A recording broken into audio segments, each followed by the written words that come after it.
तो वंदे मातरम दोस्तों, कैसे आप सभी। उम्मीद करता हूँ कि आप सभी बहुत अच्छे होंगे और अपनी तैयारी भी अच्छे से कर रहे होंगे। दोस्तों, इस वीडियो में हम पढ़ेंगे अभी आप जानते हैं कि हम आज नए चैप्टर का शुरुआत कर रहे हैं हल के लिए। तो भैया चैप्टर का नाम क्या है? तो चैप्टर का नाम है प्रकाश, परावर्तन तथा अपवर्तन। प्रकाश अलग चीज़ है, परावर्तन अलग चीज़ है और अपवर्तन अलग चीज़ है। अपवर्तन और परावर्तन यह प्रकाश के द्वारा दर्शाई गई, दिखाई जाने वाली दो प्रवृत्ति होती हैं, जो हम यहाँ पढ़ेंगे अलग अलग दर्पण से। ठीक है, जो गोलीय दर्पण हो गया और एक समतल दर्पण हो गया। गोलीय दर्पण में दो होते हैं, अवतल दर्पण, उत्तल दर्पण। ठीक है, अभिसारी दर्पण, अपसारी दर्पण। सबके द्वारा अलग अलग प्रवृत्ति की प्रतिबिंब बनाए जाते हैं, इमेज बनाए जाते हैं। उन सभी की हम यहाँ पे पढ़ाई करेंगे, उससे संबंधित सवाल देखेंगे। लेकिन ये दोस्तों, ये जो चैप्टर आप देख रहे हो, जो 10.1 है अभ्यास, ये आपके समतल दर्पण से संबंधित है। अब देखो, आपका पहला प्रश्न ये कहता है कि एक अभिसारी किरण पुंज समतल दर्पण पर आपतित होती है तो परावर्तित किरण पुंज होगी। अब बताओ यहाँ पर आप क्या करोगे। देखो, अभिसारी किरण पुंज समतल दर्पण पर आपतित होती है तो परावर्तित किरण पुंज कैसी होगी। आ जाओ, देखो ये आप देख रहे हो, ये है, ये क्या है दोस्तों? समतल दर्पण है। ठीक है, अब इसमें बोल रहा है कि अभिसारी किरण पुंज। अभिसारी का मतलब समझते हैं? मतलब दो रेखाएं एक जगह पे आ रही हैं, अभिसारित हो रही हैं, मतलब ऐसे फैली हुई रेखा एक जगह समेटने का काम हो रहा है यहाँ। तो देखो, ये वाली रेखा ऐसे चली गई। ठीक है, आप सभी जानते हैं यहाँ पे हम यदि नॉर्मल ड्रॉ करेंगे, सामान्य रेखा बिल्कुल 90 डिग्री होता है यहाँ से। तो आप जानते हो ये क्या है? सामान्य रेखा, परपेंडिकुलर लाइन है, लंबवत रेखा है। और ये हो गया। अच्छा, अब देखो इसी तरीके से हम ये वाली रेखा खींच दें यहाँ ऐसे, तो बिल्कुल ये भी इसी प्रकार से इधर चली जाएगी। ठीक है, अब देखो ये जो आप रेखा देख रहे हो ना, अरे वो फिल्म वाली रेखा नहीं, ये जो रेखाएं हैं प्रकाश की, ये देखो, ये एक जगह पे एक बिंदु पे इकट्ठी हो रही है, तो ये हो गई अभिसारी रेखा। ठीक है, अभिसारी किरण पुंज। अब देखो ये दोस्तों, अब जब जाने लग गई तो अब ये फैलने लग गई, यानी अब फैलने लग गई, तो इनका जो, इसी को कहते हैं परावर्तन। जब आए और टकरा के जिस दिशा में, जिस माध्यम से प्रकाश है, उसी माध्यम में लौट जाने को, प्रक्रिया को ही हम क्या कहते हैं? परावर्तन कहते हैं। तो यहाँ भी क्या हो रहा है? एक ही माध्यम हवा से आया है, ये तो शीशा है, हवा से हवा में ही लौट गया, परावर्तन है। अभी सारी देखिए किरण पुंज है, तो भैया ये हो गया अपसारी किरण पुंज। आया था, सिमट गया एक जगह, फैल गया अब जाते टाइम पे, तो इसको अपसारित, ऐसे को हम क्या कहते हैं दोस्तों? अभिसारी, अभिसारित किरण पुंज। और ये क्या हो गया? अपसारित किरण पुंज। बोलो क्लियर है कि नहीं? तो दोस्तों इसका जो उत्तर हो जाएगा, ये हो जाएगा आपका समतल दर्पण आया अब आपतित होने वाला, यानी ये आपका क्या हो गया? अपसारी। अगला प्रश्न देखो, दूसरा नंबर। तो भैया समतल दर्पण द्वारा बना प्रतिबिंब कैसा होता है? बताओ, समतल दर्पण के द्वारा प्रतिबिंब हमेशा कैसा बनता है? देखो, आ जाओ, देखो दोस्तों, समतल दर्पण के द्वारा बनाया गया प्रतिबिंब हमेशा ही याद रखना, जैसे मान लो ये है दोस्तों। ठीक है, देखो एक मिनट,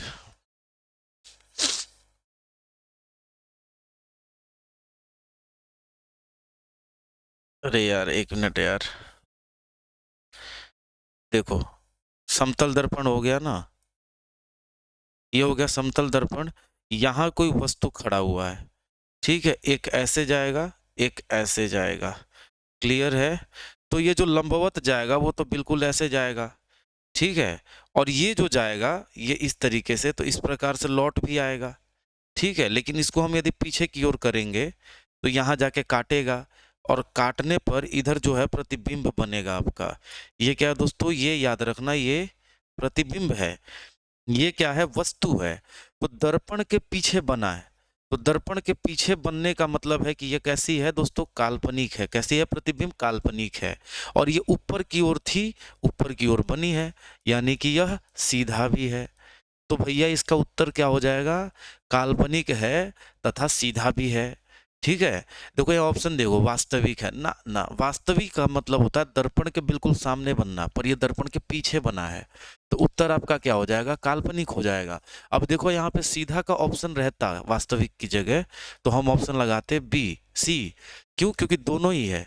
लेकिन दोस्तों यहाँ पे क्योंकि नहीं है, यहाँ पे वास्तविक है, इसलिए गलत है, ये नहीं होगा। तीसरा देखो, देखो तीसरा नंबर जब आप देखोगे, किसी समतल दर्पण द्वारा आवर्धन होता है।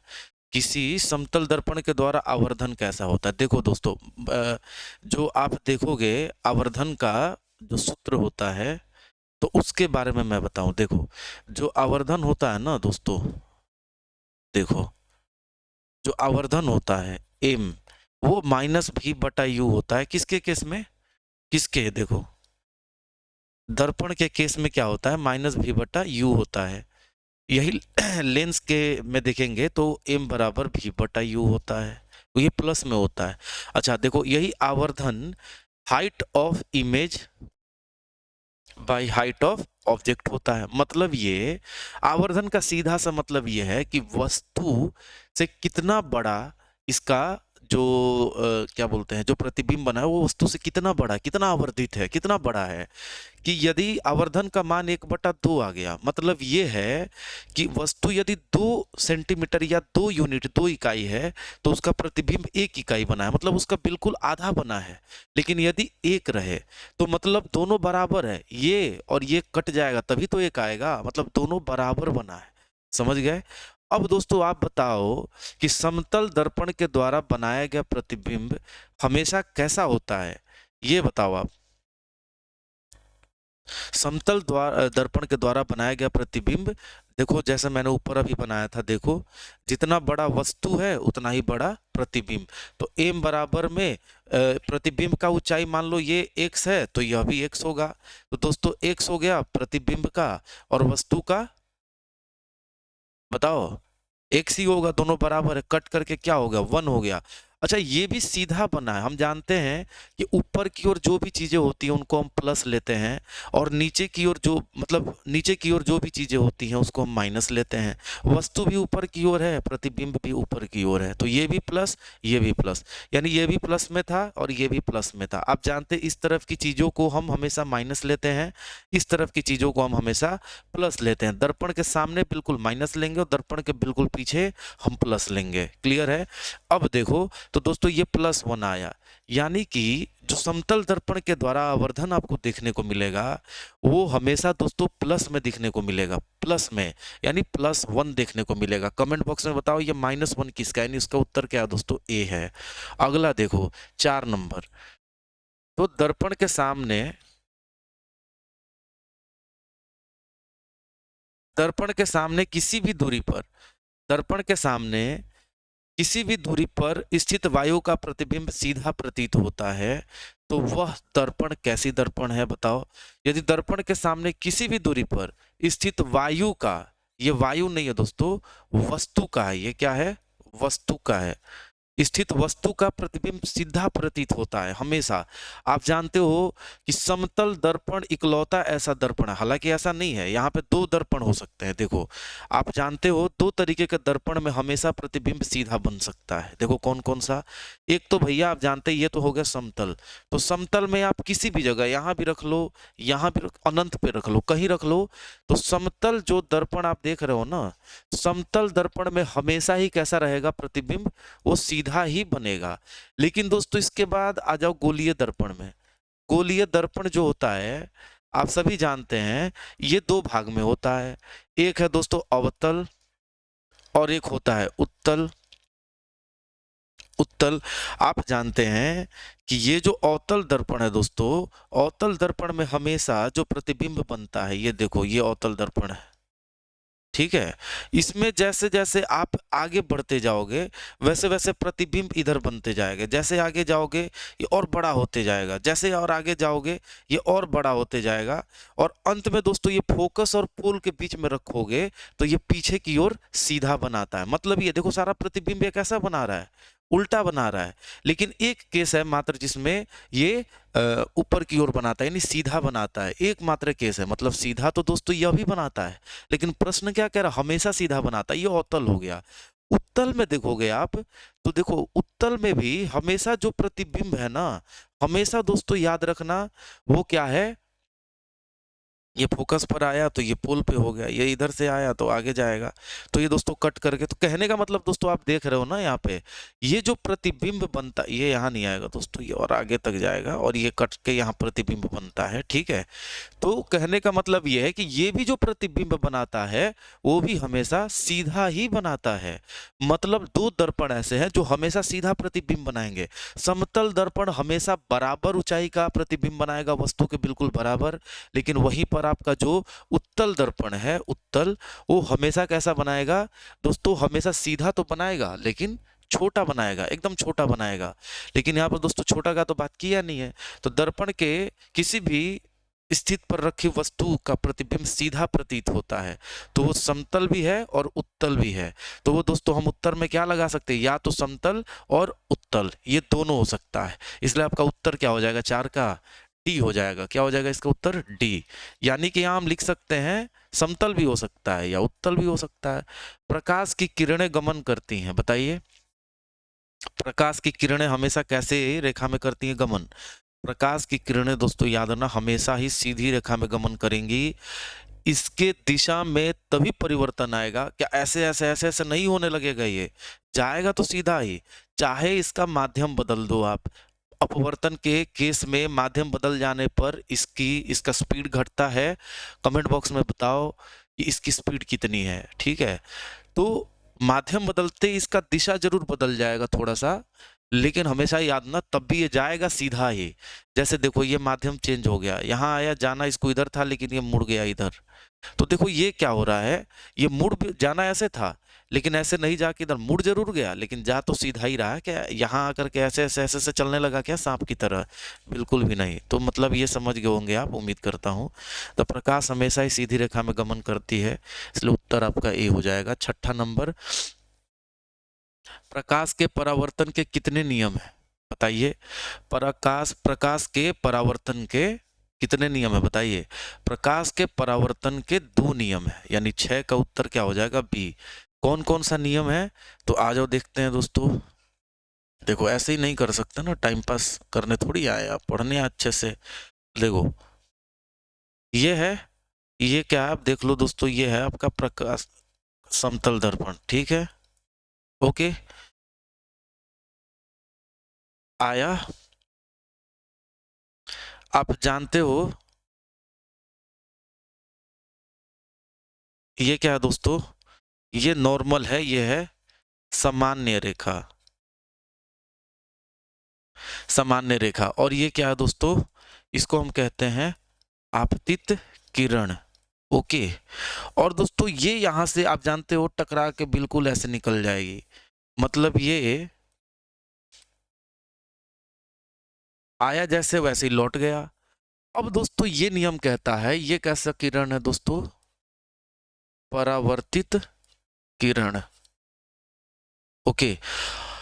अब देखो ये जो आपतित किरण जो है, ये जो कोण होगा और ये जो कोण होगा, ये दोनों यदि ये 60 डिग्री तो यह भी 60 डिग्री। पहला नियम ये कहता है कि आपतित किरण, सामान्य रेखा व परावर्तित किरण एक ही समतल पर होंगे। देखिए एक ही समतल पर है कि नहीं है, अरे है ना, एक ही समतल तथा एक ही बिंदु पर होंगे, हालांकि बिंदु नहीं होता, एक ही समतल पर होंगे। आपतित किरण परावर्तित तथा सामान्य रेखा एक ही किरण पे, मतलब एक ही समतल पर होंगे, सरफेस पे होंगे, सतह पे होंगे। वही दूसरा ये कहता है, इसको, ये आपतित किरण है और सामान्य रेखा के बीच के बनाए हुए कोण को क्या कहते हैं, एंगल आई, यानी आपतित कोण। और दोस्तों इसको क्या कहते हैं, परावर्तित कोण को आर कहते हैं, एंगल आर। अब क्या है, दूसरा नियम ये कहता है आपतित कोण हमेशा बराबर होता है, आप परावर्तित कोण के बराबर होता है, ये दूसरा नियम हो गया। तो पहला नियम क्या है, परीक्षा में देगा ये, लिखने को याद रखना। तो दोस्तों यहाँ पे क्या है, कितने नियम है, 2 नियम है। अगला प्रश्न देखो 7 नंबर, परावर्तन के नियम से निर्धारित होता है, बताओ क्या क्या है। अरे भैया अभी तो मैंने बताया कि परावर्तन कोण हमेशा बराबर होगा आपतन कोण के, ओके। अब देखो ये अपवर्तन है, अपवर्तन नहीं, ये दूसरा चीज हो जाता है, ठीक है। अब देखो 8 नंबर, भैया प्रकाश तरंग का क्या उदाहरण है। तो प्रकाश तरंग का उदाहरण आपको देखना है, कौन सा, किस तरीके का तरंग होता है दोस्तों ये कमेंट में बताओ जल्दी। तो बताओ दोस्तों कौन सा है, कमेंट बॉक्स में उम्मीद करता हूँ आपने बता दिया होगा। देखो, प्रकाश का जो तरंग होता है वो दोस्तों ध्वनि तरंग है? नहीं है, बिल्कुल भी नहीं, गलत है ये। ठीक है, ये लॉन्गिट्यूडनल अनुदैर्ध्य तरंग होता है। ठीक है, उसी तरीके से दोस्तों पैराबैंगनी तरंग है? नहीं। इसमें दोस्तों ये वाला ऑप्शन हो जाएगा, कौन सा, विद्युत चुंबकीय तरंग हो जाएगा, इलेक्ट्रोमैग्नेटिक वेव। ठीक है, अब देखो दोस्तों, विद्युत चुंबकीय तरंग उसमें भी एक प्रकार होता है, उत्प्रेषण तरंग होता है, ट्रांसवर्स वेव, ट्रांसवर्स वेव होता है। ओके, यानी तरंग। अब देखो, इसी तरीके से समतल दर्पण द्वारा बना प्रतिबिंब कैसा होता है? तो समतल दर्पण द्वारा देखो, प्रकाश ऐसा क्यों है, क्योंकि जब प्रकाश आगे गमन करने का मतलब है ये वाइब्रेट करते हुए चलेगा अपने आगे पीछे इस तरीके से। ठीक है, अब देखो अगला, समतल दर्पण द्वारा बना प्रतिबिंब। समतल दर्पण द्वारा बना हुआ प्रतिबिंब हमेशा काल्पनिक होता है। अभी तो मैंने बताया वास्तविक नहीं, ऊपर भी सेम प्रश्न था। तो 9 का उत्तर क्या हो जाएगा? बी। यदि सीधा रहता ऑप्शन में तो सीधा भी होता और ए और बी दोनों सही हो जाता है, यहाँ सीधा रहता तो। प्रकाश के परावर्तन के कितने नियम है? प्रकाश के परावर्तन के 2 नियम है और अपवर्तन के भी 2 नियम है। स्नेल नियम किससे संबंधित है? दर्पण से कि लेंस से? कमेंट बॉक्स में छाप दो।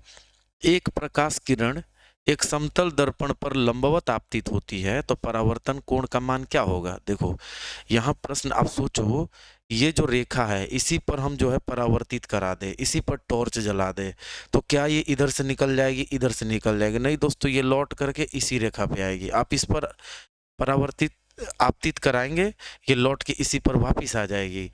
और दोस्तों आप जानते हैं, इसके और आपतित किरण के बीच के कोण को ही आई कहते हैं, यानी आपतन कोण। और जो परावर्तित हो गया उसमें सामान्य रेखा के बीच के कोण को हम परावर्तित कोण कहते हैं, परावर्तन कोण कहते हैं। लेकिन दोस्तों जब इसी पर जाके इसी पर लौट गया तो दोनों के बीच का एंगल कितना बन रहा है? 0 डिग्री बन रहा है। तो जो उत्तर क्या हो जाएगा इसका? 0 डिग्री, यानी उत्तर हो जाएगा डी, 11 का। तो दोस्तों देखो, ये था आपका 10.1 का हल। अब हम कल देखेंगे 10.2 का हल। तो अब इसी तरीके से आप पढ़ते रहिए, मुस्कुराते रहिए और मेहनत करते रहिए, नंबर अच्छा आएगा। ठीक है, तब तक के लिए दोस्तों मैं चलता हूँ। जय हिंद, वंदे मातरम।